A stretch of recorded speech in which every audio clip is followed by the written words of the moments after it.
So now today we have to start the new chapter, that is Introduction to Dreamweaver CS3. ठीक है, this chapter is completely new for you and not new for you at the same time. क्यों? क्योंकि you all are very much aware and well aware of HTML5. ठीक है, it is just an extension of HTML5 but in a different way. ठीक है, हम ये topic बहुत अरसे पहले स्टार्ट कर चुके हैं and I have already told you there are two types of editors in HTML. One is text editor and the other one is YCY editor. What you see is what you get editor. ठीक है, so we have done the text editors जो हमने एक notepad WordPad पे अपनी HTML की coding की थी और फिर उसके बाद हम अपनी वेबसाइट जो है वो देख रहे होते थे. That is done, but now we have to move to the second type of editor, that is what you see is what you get editor, YCY editor. ठीक है, तो अब हमें उस अपने एडिटर पे मूव करना है और उसमें देखना है कि किस तरह से चीज़ें होती हैं. अच्छा, अब ज़रा जल्दी से मुझे टेक्स्ट बताएं कि why we say that YCY editor is quicker as compared to HTML. Tell me through the chat message.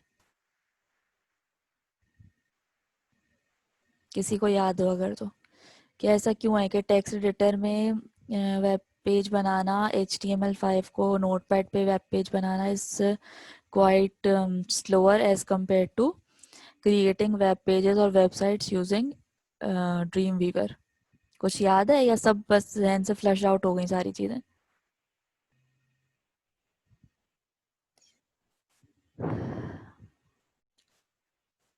Coding, what coding? Please elaborate.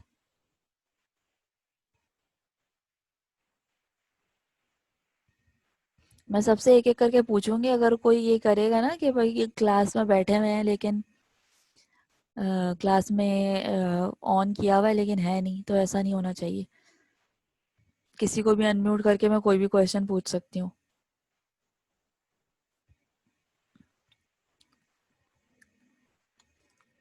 Website is already created. भाई जब क्रिएट ही हुई है तो फिर ड्रीम वीवर की ज़रूरत ही क्या है हमें? क्रिएट हुई हुई मिल जाए तो कितनी अच्छी बात है.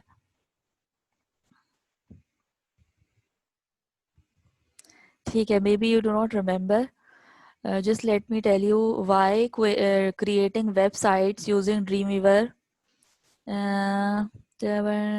Yes, Aisha Khan, you are right. क्या मेरी आवाज़ ठीक नहीं आ रही है आप लोगों को?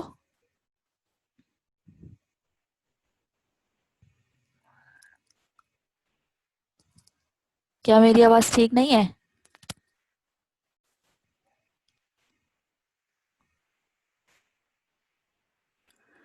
Maybe Dania, there is a problem at your end because everybody is able to listen to me. ठीक है, तो yes, Aisha Khan was right.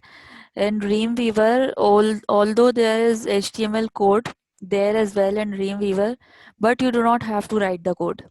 ठीक है, आपको कोड्स और HTML टैग्स एंड एलिमेंट्स की इंफॉर्मेशन होना ज़रूरी नहीं है, because you do not have to write down the code of HTML in Dreamweaver. You just click and drag and select the elements and Dreamweaver writes the code by itself. ठीक है, होता ही है कि यहाँ पर जैसे हम, आपको याद होगा ना वर्ड पे और HTML में हमें क्या करना पड़ता था. If we need to make something bold, we have to write down a complete line and a set of letters to make it bold with the bold tag and underline tag and different tags. ठीक है, अगर हमें कुछ भी apply करना होता तो we need to write down the code. लेकिन व्हाट हैपेंस इन वर्ड, कि वर्ड में we do not need to do anything, we just select and click on bold and things become bold. ठीक है, तो इसी तरह से सिनेरियो ड्रीम वीवर में होता है कि ड्रीम वीवर में देयर आर डिफरेंट टैब्स. ठीक है, एक डिज़ाइन टैब होता है और एक कोड टैब होता है. तो डिज़ाइन टैब में ये होता है कि आप पूरा डिज़ाइन ऐड कर लेते हैं अपनी वेबसाइट का और एक कोड का टाइप होता है जिसमें ड्रीम वीवर HTML का कोड खुद ब खुद लिख रहा होता है, ठीक है। तो there is HTML code, but you do not have to write down the code. The system, the Dreamweaver converts your design to the HTML code. So what are the benefits of using Dreamweaver code? Okay, here you do not have to write down the code by yourself, balki you just need to design it, and you just click and select and drag the elements, and the Dreamweaver writes the code by itself.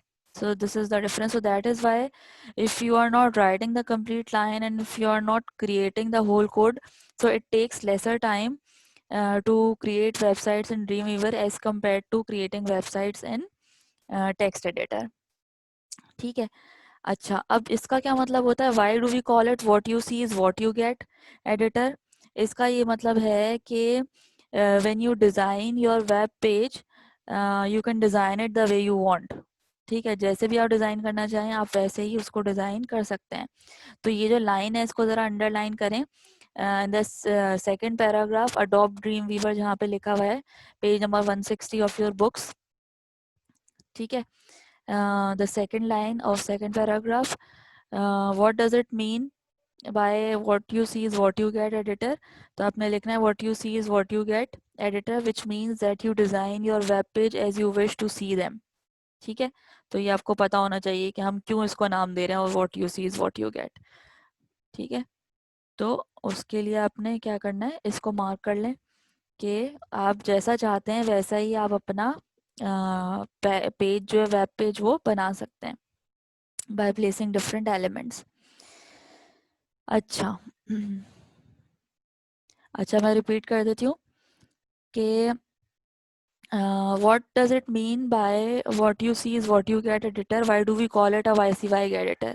सही, text editor का तो हमें पता था क्योंकि we were using text editing software, यानी कि notepad और वर्डपैड हम यूज़ कर रहे थे, तो that is why those editors are called text editor, ठीक है। There are two types of editor if you remember, text editor and YCY editor. तो टेक्स्ट एडिटर हमने कर लिया जब हम नोटपैड पे HTML की प्रोग्रामिंग कर रहे थे, तो दैट इज डन।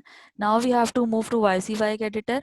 तो YCY एडिटर हम क्यों कहते हैं, what you see is what you get editor का क्या मतलब होता है, तो इसकी डेफिनेशन आप यहाँ पे मार्क करें in the second paragraph of page number 160 under the heading of Adobe Dreamweaver, in the second line, what you see is what you get editor means that you design your web page as you wish to see them, ठीक है। तो इसका ये मतलब होता है, ठीक है। बाय प्लेसिंग एलिमेंट्स को रहने दें, बस as you wish to see them तक मार्क करें। तो यहाँ तक आपने YCY की डेफिनेशन लिखनी है, ठीक है। अच्छा, अब मुझे ये बताएं what is the definition of a website. Website का क्या मतलब होता है, इसकी डेफिनेशन को भी मार्क करें in the third line, last, बिल्कुल लास्ट में आ लिखा हुआ है वहां से, a collection of related web pages forms a website, ठीक है। तो website is nothing but a collection of different web pages but with related information, ठीक है। कि वो सारे वेब पेज की कलेक्शन तो है बट सबकी रिलेटेड इन्फॉर्मेशन होगी, जैसे कि if you take an example of Hira Foundation School website, then obviously every web page will be related to Hira Foundation School. ऐसा तो नहीं है कि one page will be related to Hira Foundation and the other will be related to City School, it's not like that. तो the website is a collection of different web pages with related information, ठीक है। तो इसको भी mark करें, what does a website mean. अच्छा, अब ये क्या होता है कि आप वेबसाइट क्या बना रहे होते हैं, when you are creating a website at that moment, is anybody on the internet able to see it? No, when you are just creating your website nobody is able to see it, it is on your local computer, ठीक है, and it is not connected to the internet। तो आपकी जो file है, जो आप web pages बना रहे होते हैं, at that moment nobody is able to see that website। once you are done with the creation of website and then you upload it to the server, सही है, जो भी आप रिमोट सर्वर यूज़ कर रहे हैं अपनी वेब साइट को लगाने के लिए, जैसे कि बहुत सारे सर्वर्स हमारे पास हैं जो कि डिफरेंट वेबसाइट्स यूज़ करती हैं, जैसे कि HFS का भी की एक वेबसाइट है जो कि कोई ना कोई सर्वर होस्ट कर रहा है उसको। तो ऑब्वियसली हीरा फाउंडेशन उस सर्वर की जो भी कंपनी होगी उसको पैसे, उनको कुछ ना कुछ चार्जेस देने पड़ेंगे और उनकी वेबसाइट होस्ट होती रहेगी और everybody will on the internet will be able to access that website. लेकिन जब तक कि वो वेबसाइट सिर्फ आपके अपने कंप्यूटर है, कंप्यूटर में है, कोई भी उसको देख नहीं सकता। अगर आप चाहते हैं कि वो इंटरनेट पे वैसे ही पब्लिक हो जाए जैसे कि दूसरी वेबसाइट्स हैं, then you need to publish it on a server that host different website and is connected to the internet. ठीक है, तो ये भी चीज़ आपने एक ध्यान में रखनी है। अच्छा, साइट का क्या मतलब है? बिल्कुल लास्ट लाइन में एक साइट की डेफिनेशन है, this definition is also very important. The term site refers to a local or a remote storage location. Remote का क्या मतलब होता है? Can anybody tell me? ठीक है, तो साइट का मतलब अपने यही याद रखना है कि साइट लोकल भी हो सकती है और रिमोट भी हो सकती है। लोकल वो तब तक है जब तक कि आप उसको क्रिएट कर रहे हैं, और रिमोट वो तब हो जाएगी जब आप उसको लॉन्च कर देंगे। ठीक है। अच्छा, next is come to page number 161 and mark two things, very important things. A Dreamweaver site consists of the following folders: local root folder and remote folder. ठीक है, ये local root folder और remote folder क्या होते हैं कि when you are creating a website uh, that is on your own computer, जब आप कंप्यूटर पे अपनी वेबसाइट को क्रिएट कर रहे हैं तब आपको एक फोल्डर की ज़रूरत होती है वेबसाइट रखने के लिए। ठीक है, वो आप कंप्यूटर में कहीं पे भी बना लेते हैं और उसको हम कहते हैं लोकल रूट फोल्डर। ठीक है, but you are in a phase of creation only. ठीक है, तो जब तक आपको सिर्फ और सिर्फ अभी रूट फोल्डर की ज़रूरत है, you do not need a remote folder. ठीक है, at the moment when you are creating. ठीक है, तो आपने उसको क्रिएट कर लेना है और फिर उसके बाद when you will be launching it then you will need a remote folder as well. ठीक है, तो अभी हम जिस चीज़ पे काम कर रहे होंगे we will only need a local root folder, और उसके अलावा हमें रिमोट फोल्डर की भी ज़रूरत नहीं पड़ेगी। लेकिन जब हम अपनी वेबसाइट बना के उसको सर्वर पे अपलोड करने लगते हैं then we need a remote folder, जो कि उस रिमोट सर्वर पे बना हुआ होता है, उस सर्वर कंप्यूटर पे बना होता है जहाँ हम अपनी वेबसाइट को लॉन्च करते हैं। ठीक है, तो वहाँ पे हमें फिर वो